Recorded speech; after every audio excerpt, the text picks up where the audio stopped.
Welcome করছি। আপনারা জানেন একটু আগেই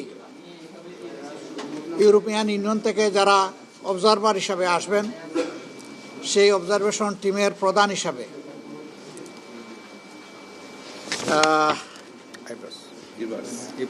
ইবাস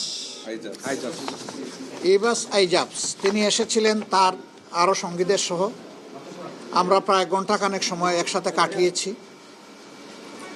মূলত আলোচনা ছিল ফেব্রুয়ারির ইলেকশনকে সামনে রেখে সাধারণ নির্বাচন এবং রেফারেন্ডাম দুটোই আলোচনায় এসেছে প্রসঙ্গক্রমে।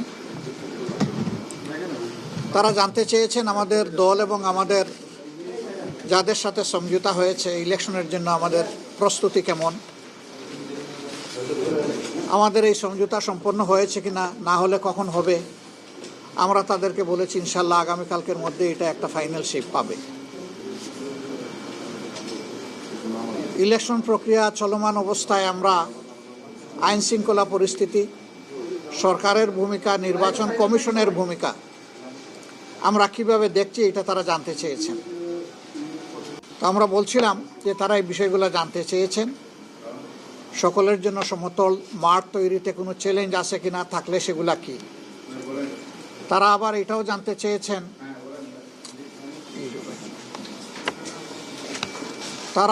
চেয়েছেন, যে আমাদের কোনো স্পেসিফিক এরিয়া অফ কনসার্ন আছে কিনা। আমরা বলেছি অবশ্যই আছে, কিন্তু সেইটা আগেই আমরা আপনাদেরকে জানাতে পারছি না। আমাদের এই কনসার্নগুলো এইটা মিট আপ করার জন্য যারা দায়িত্বপ্রাপ্ত আগে তাদেরকে জানাবো।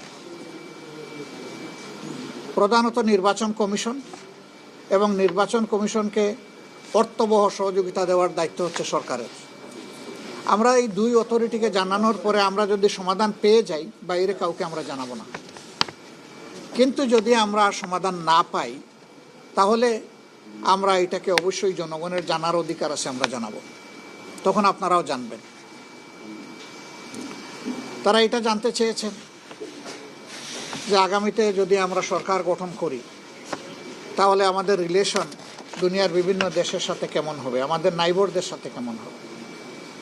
আমরা স্পষ্টভাবেই বলেছি যে বিশ্বের সবগুলা শান্তিকামী, সভ্য এবং গণতান্ত্রিক রাষ্ট্র যেগুলো আছে সবার সাথেই আমাদের সম্পর্ক থাকবে, বন্ধুত্বের সম্পর্ক।